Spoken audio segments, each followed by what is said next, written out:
Hello বন্ধুরা, তোমরা কেমন আছো? আশা করি সবাই ভালো আছো।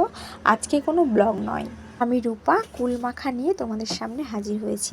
তো আমি কুল মাখা খেতে প্রচণ্ড ভালোবাসি, আর আমার মতো কে কে কুল মাখা খেতে ভালোবাসো অবশ্যই কিন্তু তোমরা কমেন্ট বক্সে জানিও।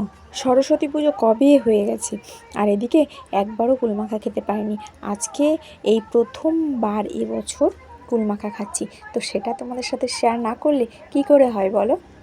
তো বন্ধুরা, তোমরা দেখতেই পাচ্ছ কুলগুলোকে পরিষ্কার জলে ধুয়ে নিয়ে আমি শিল নোড়াতে ভালো করে থেতো করে নিলাম। তারপরে একটু কাঁচা লঙ্কা, সামান্য একটু নুন দিয়ে আমি লঙ্কাগুলোকে ভালো করে বেটে নিলাম। আর এদিকে পরিমাণ মতো চিনি আর নুন দিয়ে একসাথে ভালো করে মাখাচ্ছি। এই দেখো, সাথে আবার একটু লেবু পাতাও দিয়ে দিয়েছি। যে কোনো মাখাতে লেবু পাতা দিলে টেস্ট কিন্তু অনেকটাই বেড়ে যায়। আর তারপরে আমি একে একে সবাইকে বাটিতে করে ভাগ করে দিলাম।